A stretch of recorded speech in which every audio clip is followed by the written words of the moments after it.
Welcome, everyone, to Art for the Ageless. Today we're going to have fun with sticks. Actually, they're called shims. So let's take a look at our shim right now. You'll see this is something you'll find in your garage or your living room, which will help you balance furniture or anything else that's off balance. One part of it is very thick, and it tapers down to almost nothing at all. Okay? So we're going to use both sides of these to do what I call abstract landscape. As you can see in this one, we have used white against a black background and filled in some leaves. And in this one, we have used white against a blue background and intermingled a darker brown. So this is a nice fall scene, which can be used to make cards for your friends and family to welcome the fall. Of course, using a wood shim produces an uneven, sort of a birch-like tree, and intermittent with the leaves going through it in different colors makes a very lovely scene. Let's look at our tools for a minute. We have 3 brushes. This is a number 8, and then we have a pointed tip and a flat one. So we're going to use them to paint both sides of our shim. Now, one side should be the lighter color like the white, and the other side should be used to paint black and the brown colors. So you'll have to decide. If you use this brush to do that, then you're going to get a very thick tree. The only other choice would be the flat-tipped. Sometimes they get a little loose there, and should be used on the other side. Both of them are effective. If you get anything on your hands, of course, you have a towel. It's part of your tools. And you have your water jug. Okay. Now, I must say that my blue is rather liquid, so it's running, it's running into the yellow right now. Okay, so I'm going to be very careful lifting this just to show you because it looks like everything's going to just slop into one another. We have the black over here, the white, and this is a light brown. This is a little darker brown, and of course, our red and our yellow and blue. The red, of course, and the yellow are used to make the orange leaves, and of course, the yellow and blue to make the green. So that is our palette for today. Let's get into it. I did not give you any board because it is easier to do it straight on your table. Let's see what else we have. Okay. All right. Next we have the paper we're going to use, and I hope that we can get to most of our projects. I've given you a white, a dark blue, a light blue, a black, and a yellow. If we don't get to all the projects, you can take whatever paper you have left home and try it there. The paint I'm using is tempera paint. It's very easy. If you want to get more complicated, you can, of course, use canvas and oil paint. It will get the same effect. And I must say that I have done one of these in oil on a small canvas and donated it to the Crocker Art Museum about 3 years ago. And it did bring in over $100. So it was like an 8 by 10. So for a little tiny project like this, you will be appreciated, and you can always cut it in half and make 2 cards for your friends. So today we're also going to talk about composition, and I would like you to know that it isn't just a tree that grows straight. The most artistic trees not only grow straight, but they grow at an angle. So this kind of composition of a diagonal is most attractive. All right. And also, when we paint our trees or stamp them, print them if you were, you will find that the empty spaces that you see can be filled in with leaves. There is nothing so bad as having a tree that is, okay, branches, boom, leaves all around it. No, it has to go through as in nature. Let's take and practice with the small piece of white paper. And I'm going to use my board because I can show you better. I'm going to remove these unnecessary. All right, since I already started, this is my light side, so obviously I'm going to go on the dark. I'm going to take the black. So let's see.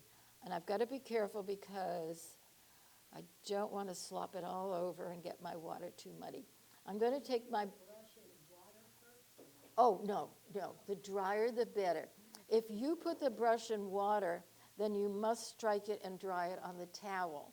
You need to make sure that it's thick, like print paint. All right, so let's take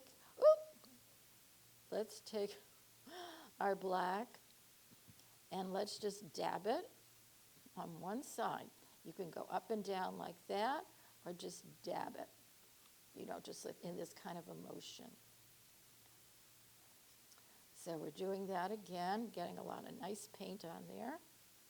Did you see the blue in the middle, the white? The blue, did you say? Oh, you said something about blue. Is that the white on there? Or? Okay, what happened with the blue is it was too liquidy, and it... Oh, blue. Oh, I thought you said glue. I'm sorry. Oh. I'm sorry. Okay. Yeah, it went. I can see it now. It's just maniacally infesting the yellow. So, all right, here's it. So, anyway, this is the way we're going to do it. And by the way, when you, we gave you, no, I don't think we did. Did we give you newsprint? No. Uh-oh, okay. Did not give you newsprint. Not good. I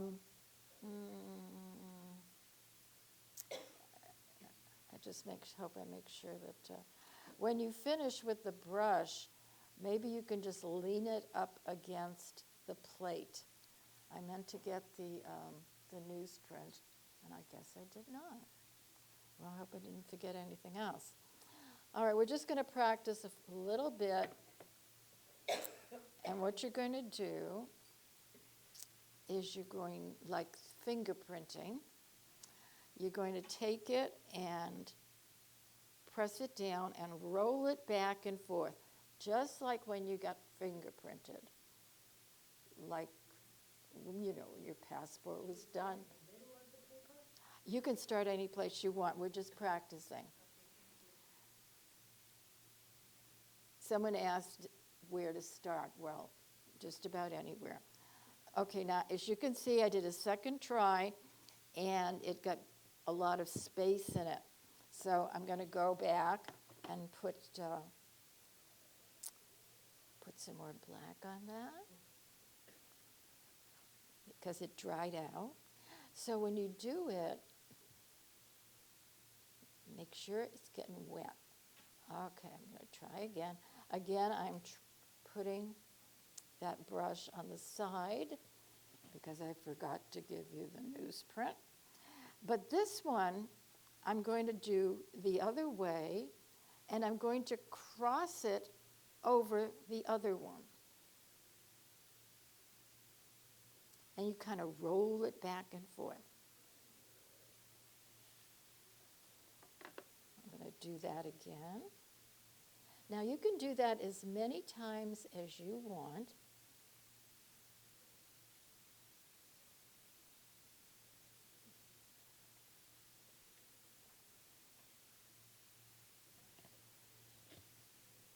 So here we have straight and roll,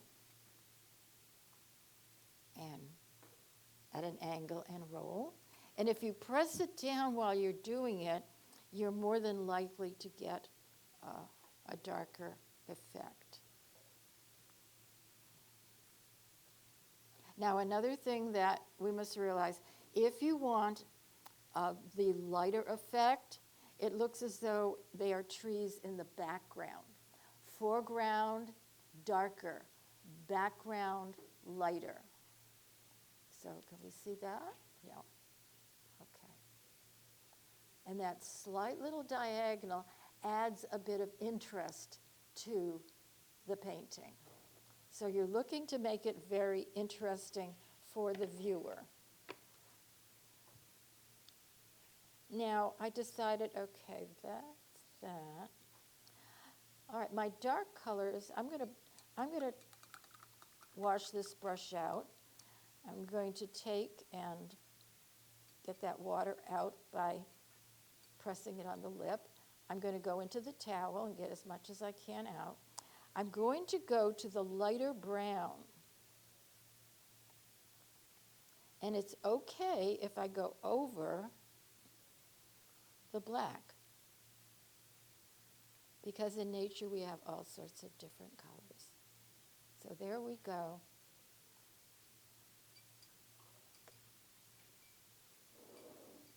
And I'm going to go over this black tree and see what it looks like if I have a brown tree just about a little in the back. There it goes, and that was a thick one.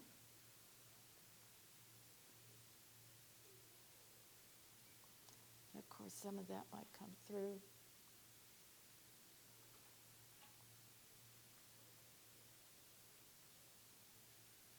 Okay, how are we doing on that practice?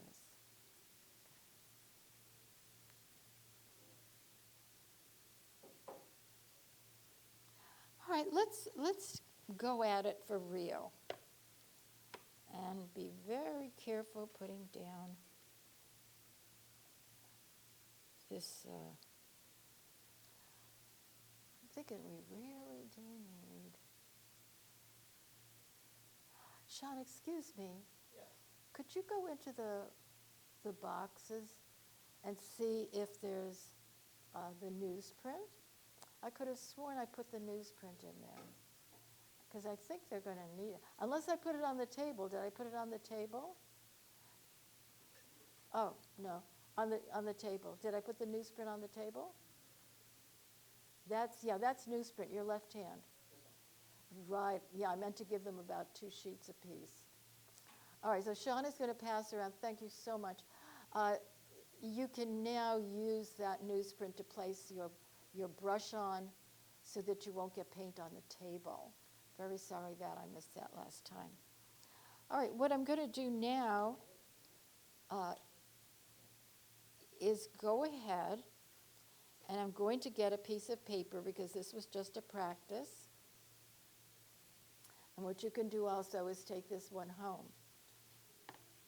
So the next piece I'm going to go into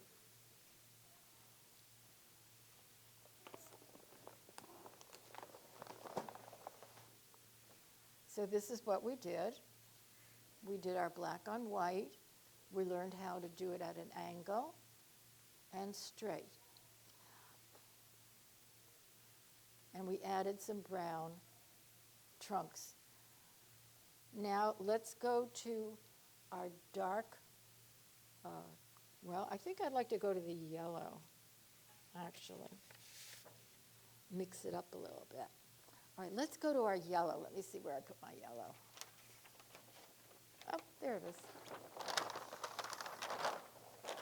Okay, here's our yellow, and it has a combination of the black and the brown, as we did before. So let's start again, and we're holding our paper horizontally. And you can start, let's see. Okay, since I started with the brown, I'm going to go back to the brown. And I'm going to put some brown on here. Let's go to our, what I am calling light brown, which is not very light, but it's lighter than the other one. And now you can put your brush on your newsprint so you won't get messy. All right, so here we go.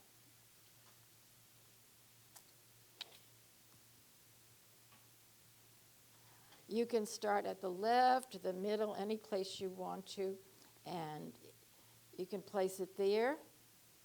You can place it up higher.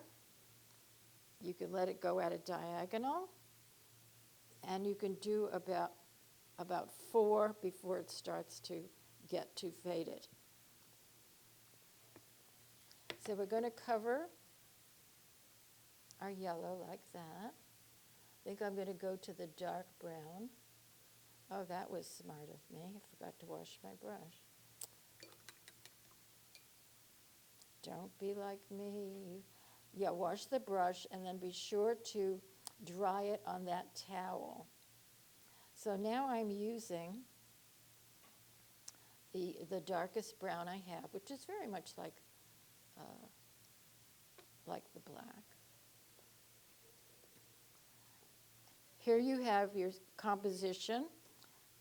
Here's a nice dark one, varying heights and varying pressure. I think I like this color, so that is the lighter of the brown, so I'm going to use that again. For that, I need to clean my brush a little bit more.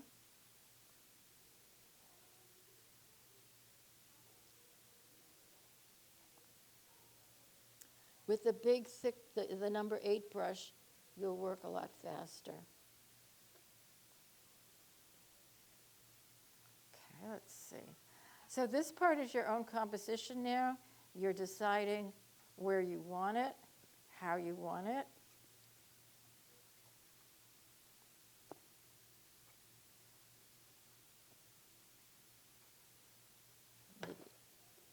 Maybe just one more. Just one more. I really like this color.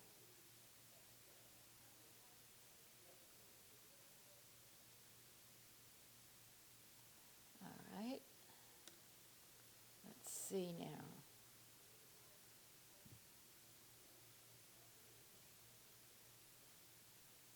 now. Again, in composition, there is a heavy and light.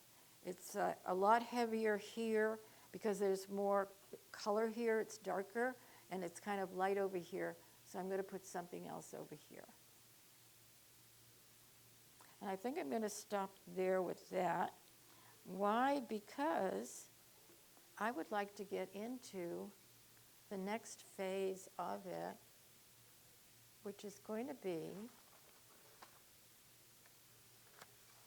twigs. Let's see if I got any twigs here. Oh, well, I'm going to do the twigs here.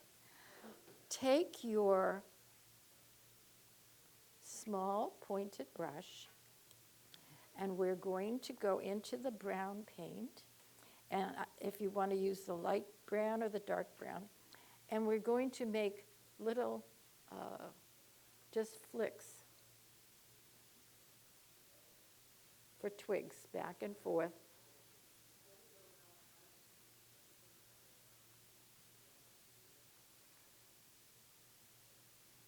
Alternating. You can also use your brown.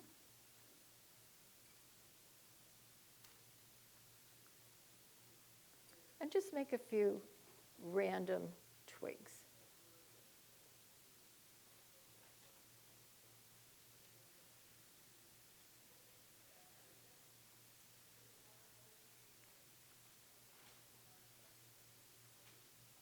It doesn't have to be a lot, and you don't have to do every single tree. Sometimes less is better. Okay. Now I decide that I think that I want to go further and make a green. So your blue is probably already pushed into the yellow, because mine just did. It's all drippy. So I want to mix the blue and the green, and I just want to make little, at random, pecks. Just peck at it. Okay. Need more blue. So make, on your palette, make yourself a nice dark green. I'm sorry, what were the colors for the little pets? Yellow and blue. Okay. You'll find that your colors, yellow and blue, are right next to each other. And that's why mine just blended in. And just little pecks. In fact, if you take the brush and press it down like that and lift it up, but just to peck at it like this is fine. This is the most work that ever has to be done. And it doesn't even have to go on anything. It can just peck away. And where you see like perhaps a space, you can push that color into that blank space, just so that you understand. Let's say over here is a blank space. So you can just take that and just put it in there. So wherever you want, just little ditty dots. Nobody ever made the same leaf twice in nature. So there. And if you want it darker, add more blue. And lighter, more yellow. Okay, here's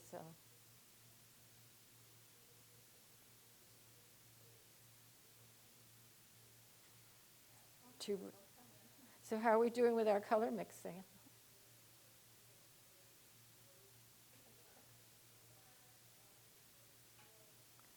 Okay, again. Okay, again, let the leaves cross each other. So you say, well, can we have some more colors? Okay, wash out your brush, tap it dry on the towel, and let's mix the red and the yellow. Now my yellow's been pretty compromised, so I'm only going to make a little touch of the red to turn it. By the way, if you find you're running out of colors, the colors are open and available on the counter. All right, so now I'm going to take and make this tree a little bit brighter with some orange in it. Now don't forget, leaves fall. So if you're going to do it, you have to put some leaves at the bottom too.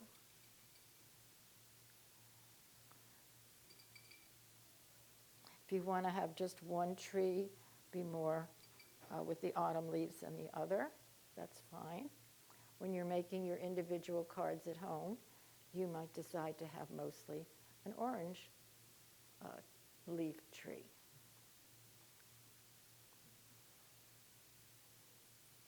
So now you're getting that idea of a beautiful fall scene.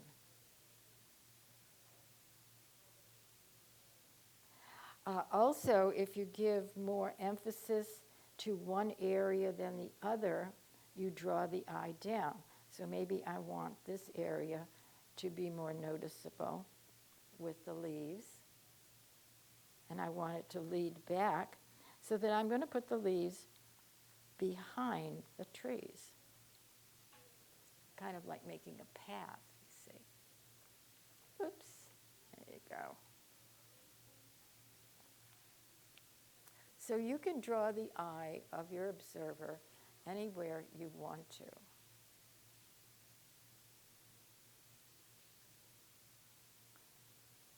So if you make a lot of depth here, you can let it trail off here and kind of run that theme through.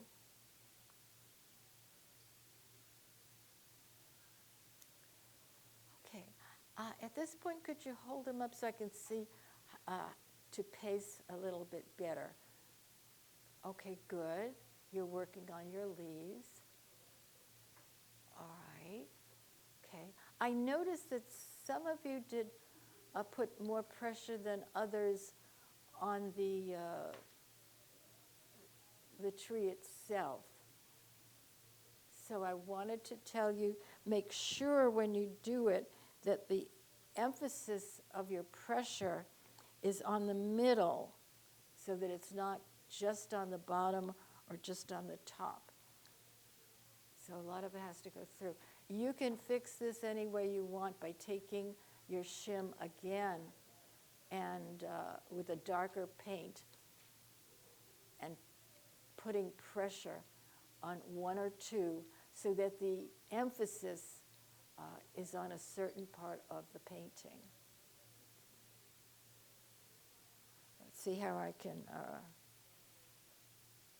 I noticed that, all right, I can put more emphasis on this part of the painting. So what I would do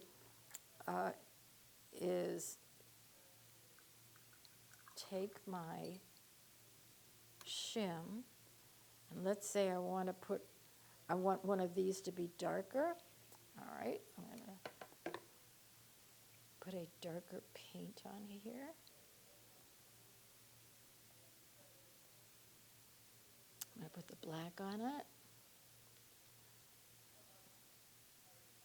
And I'm going to really smack it on this time. So what was I doing? Okay.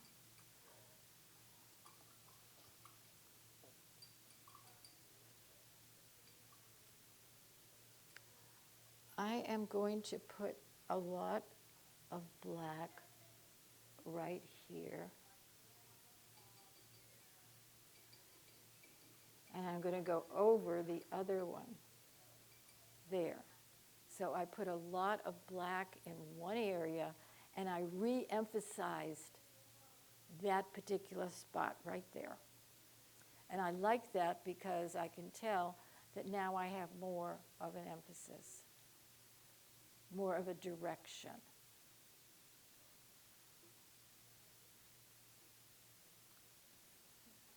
Now I'm starting to get my hands good and done. Okay. I'm going to go back and put in a little bit more of that orange.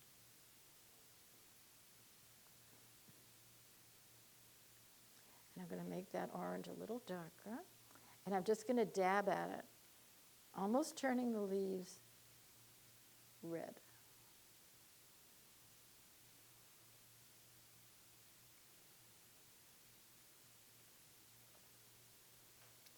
Tapering off of the paper, because a lot of times what you see and what you don't see are different, but sometimes what you don't see, your mind will make up. Minds are deceptive. They hate a void, and they will just make up something.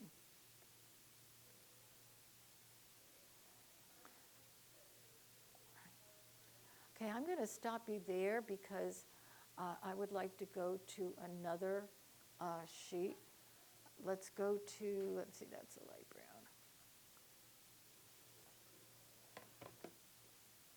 I hope, how many of you have some kind of a small set of tempera at home? Okay. All right, I'm going to advise that people go on their online services and get a very small set of 6 little tempera jars, teeny weeny ones, and maybe some white or black, because usually you don't get all your colors. And also the 3 little brushes, or at least a number 8. Some of them are called ponytail brushes. Let's see what else. Look for any found objects, because a shim isn't the only thing. As you know, that we have printed with lids from jars before and made those bubbles. So go online, and also you can get a very small case of watercolor tubes. I was speaking with one of the students earlier, and that is a very nice thing to have. because they'll last for a long time, right? And they're better than the cake because the cake get very watery, but if you get the tubes, they're very intense. So that you always have something when you attend the class that you bring home and you can do over again. All right, let's go to the blue piece of paper. I don't know how many projects we'll get done, but we will try our hardest. Also, letting it dry. I'm going to do the dark blue. Letting it dry, we have some newsprint also, so that you can place it over the painting if it's not dry enough to take home. And I did leave some white folders over there near the name list so that you can put your work inside. Yeah, okay. All right, so let's start again. And, let's see. So we did a black and a brown. Let's do a white. Let's get very, very bold. Take your flat brush that you haven't polluted yet with any colors, and let's paint the other side. Be careful because you hold the shim from the center because you'll get a lot of the black on your fingers. All right, let's just smack that white on. That's turning a little gray. I didn't clean that good enough. There you go. All right, let's give some good smack white there. Have a little fun with it. Does it matter which brush you use? I would use the flat one. If you have not polluted it with any other colors, use the flat head and smack the white on with that. And we're going to do the same thing. We're going to do the same type of composition. And this time you can leave it in the palette, that's okay. And let's see if I can give you an example. Oh, it's the black on white.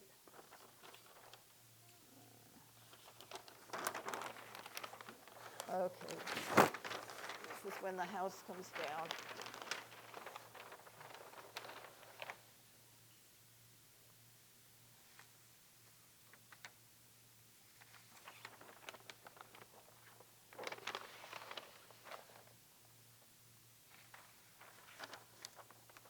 Oops.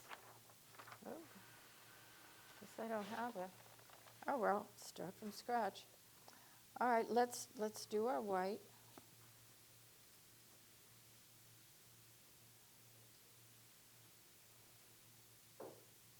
And I'm going to do slight this way. I can tell I need to put the pressure in the center. I can tell from here my paint dried on me. So I'm going to go back.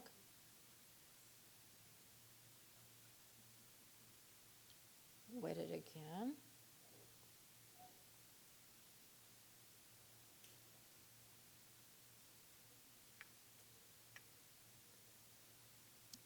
Starting to get paint on myself. And there we go again. And it's still doing it. I'm going to go over this one. Means I need to press. All right, so I'm getting this blank, which means that there must be a fault in the wood.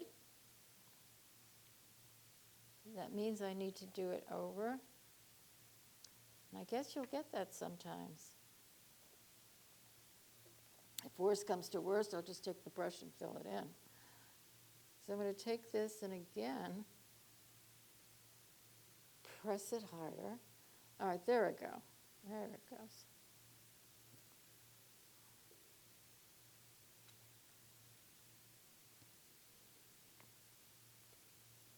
Printing is fun, and printing with stuff that you find in nature and in your garage is funner. There's a method, you know, the the netting that the potatoes come in. Well, I cut those and I put them in pieces and just take it and paint them, and then you put them on a paper just to get the design of the netting. It's very interesting. We should do that sometime. All right, I'm getting a varying, not so pleasing print from the other side of this, which means I'm going to have to use more paint and hope for the best.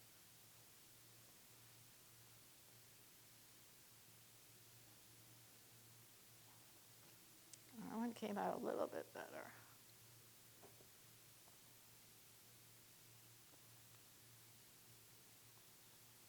Well, I think what I'll do is I'm going to add my brown to that. If I do that, then I cannot use the one with the white. I must wash this one out, dry it on the towel, and go after, use my dark side. There, okay. Hopefully this will be more pleasing. And again, I'm putting my things down on my newsprint. All right, let's see how this works out. Yeah, that one came out better. So obviously, there is a fault in the white side, or the side of the shim that had the white on it. So try to keep that wet. I don't know if we're going to get to all the papers today. That's why I definitely want you to invest in some tempera and watercolor so that you can finish your projects at home.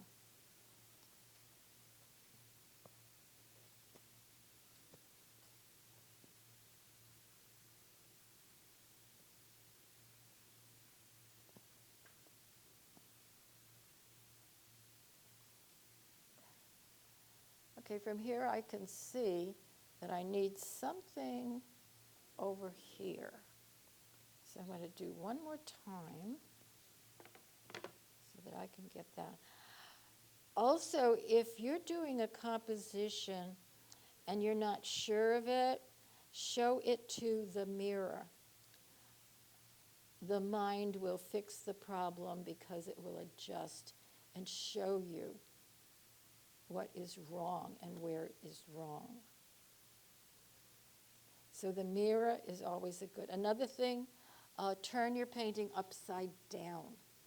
Sometimes you can see things if you turn them upside down. Okay. To balance that darkness and that lightness. Okay, this needs more here. And if you're not happy, go over it again.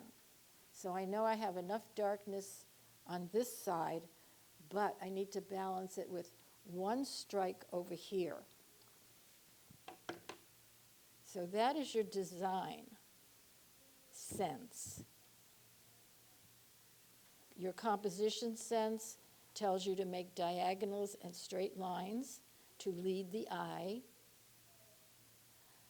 The heaviness of your trees, the darkness, the space, the lightness, shows you the balance of the dark. All right.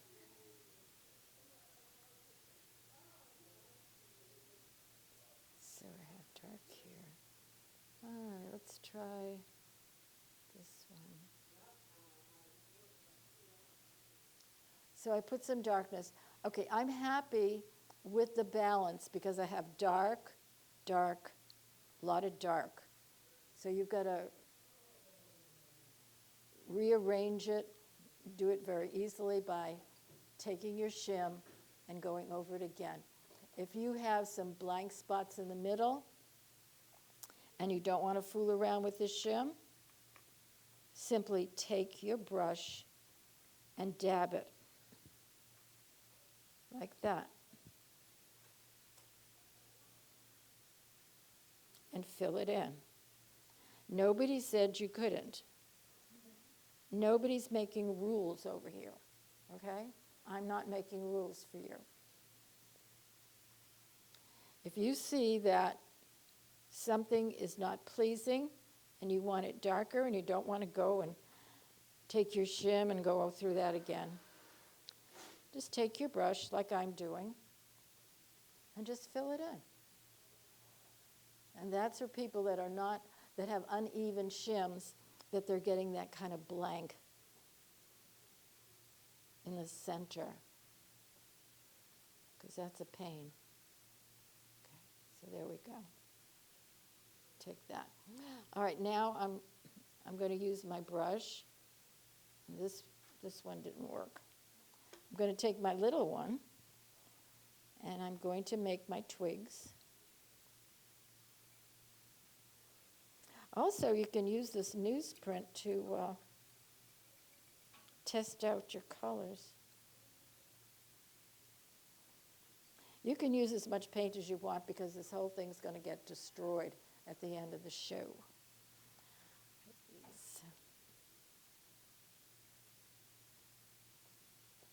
So again, I'm doing this little routine.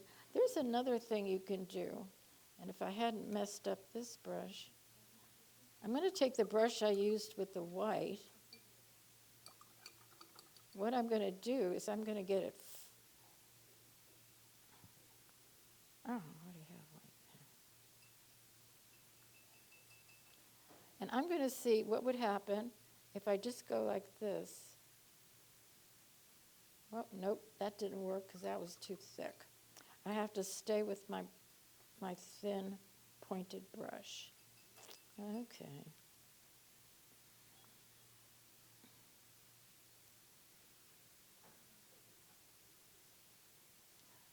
So we're going to do a little bit of that. And do little wisps, wispy here and there.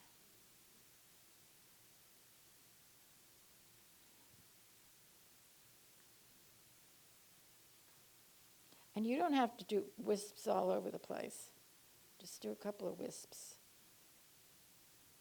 What they call in art suggestion. Just suggest. They don't even have to be attached to the tree. Just suggest here and there. Okay, now I'm going to go back. It looks like my red and my yellow are fully acquainted by this time. And some of the brown got into it. So we all know what orange and blue go into. Yeah, it goes right into brown. Oh, that one didn't go so good. I need more yellow. You're on your own.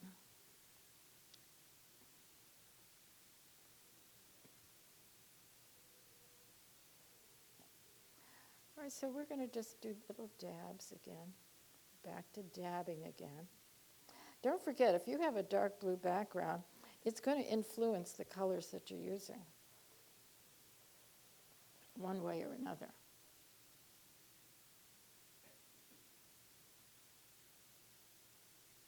Try to use that yellow, because that yellow has a nice effect on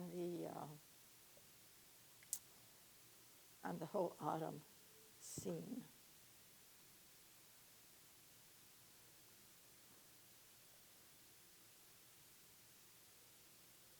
Another thing you could do is you have your darkness is to do the brighter color over it. Let it dry first, of course, because then you get more of a double color effect.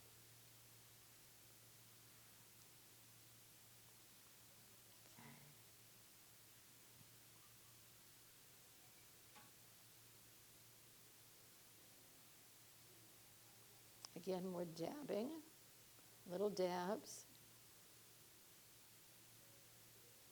Now you might say, well, what about the red? All right, I'm going to get into the red a little bit more and mix it into the yellow.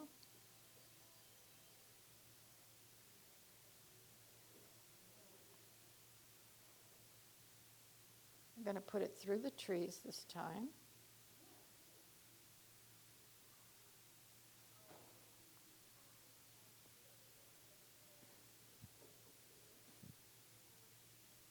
I lost my love of the birch tree when my neighbor's birch tree almost fell into my yard. It was getting too tall.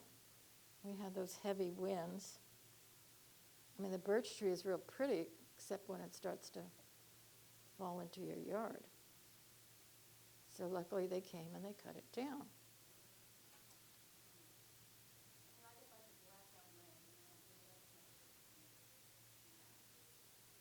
All right, this one is a little bit more dramatic. See if you can get some movement through it. I notice over here that I'm getting some kind of a circle movement, which I like.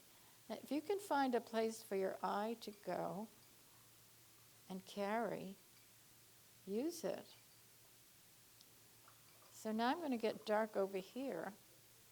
Play with this now. Play with it. I have a bunch of leaves. They're lying on the ground. This line is coming up this way. Can you see this? It's coming up this way. So I'm going to pursue it.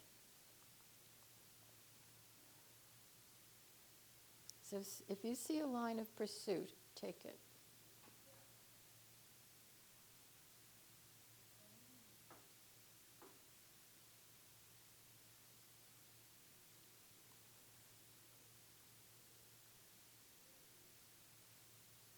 You know, the time has really passed quickly.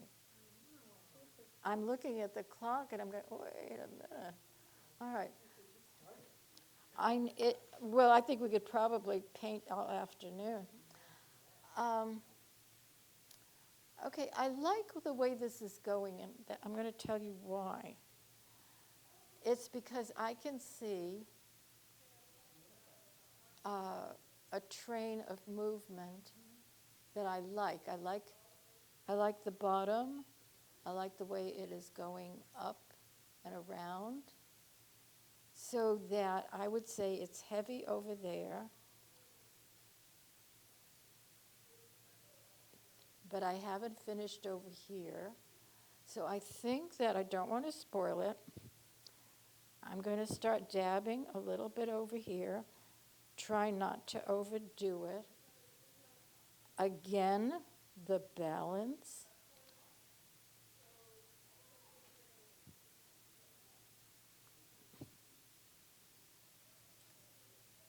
I now find that I am mixing the yellow with the red. I'm getting an orange, but I'm also getting something else by hitting the paper like this. I find that I am getting some of that golden color that I like. I don't know if you can see that.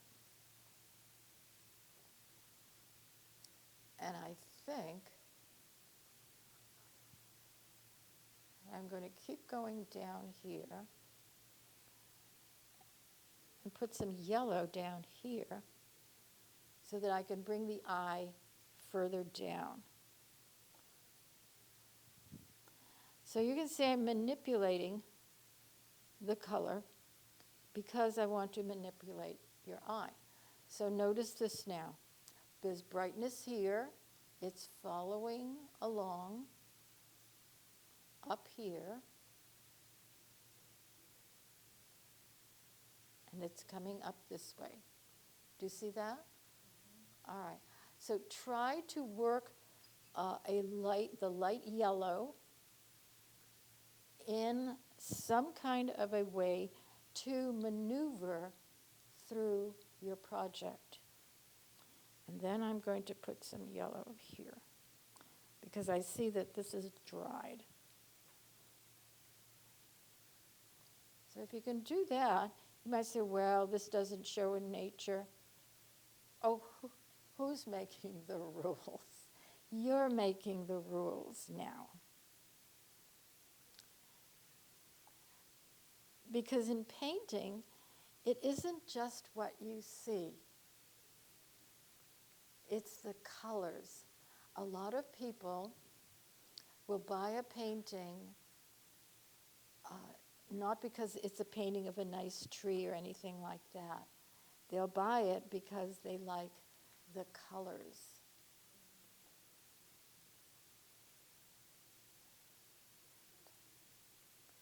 Can't figure out which way this goes. So I think what I would do, and also it does not have to look totally realistic. There's nobody that says it has to be totally realistic.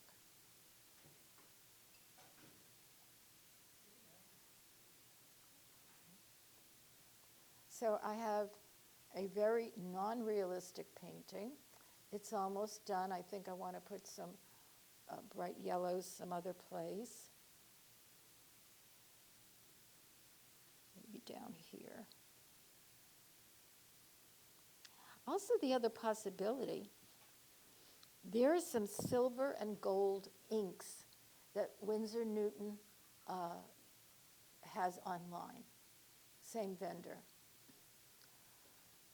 And if you take a painting like this and add some gold ink to it, you will find that you have a beautiful card. One that has a glitter to it, a sparkle. Again, work with your grandchildren.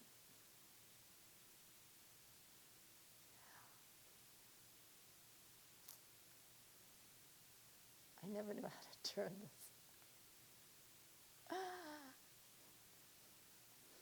All right, so here you have, this is a really unrealistic composition, but it carries. What do I mean by that? Is that I could put this at the other end of the room and I'd still be able to see it. Okay, can you see? All right. Hold yours up and let's see if it carries.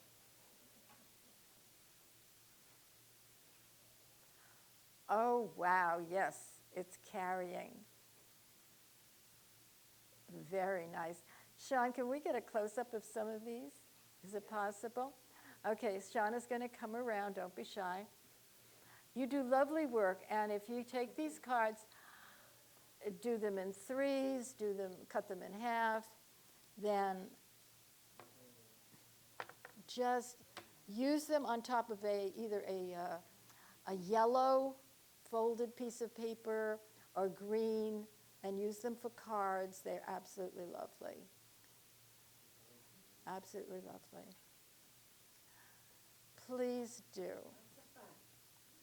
Now, we didn't get a chance to finish all of the colors, so please take the other paper home, the black using white background.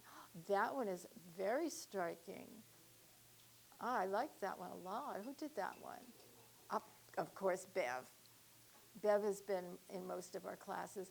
I like the arrangement of the leaves on that one that I'm looking at right now. I think you just do a great job, you guys. Absolutely great. Right? She's not done yet.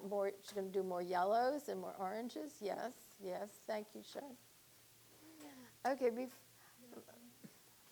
So all of this fun awaits you. Okay.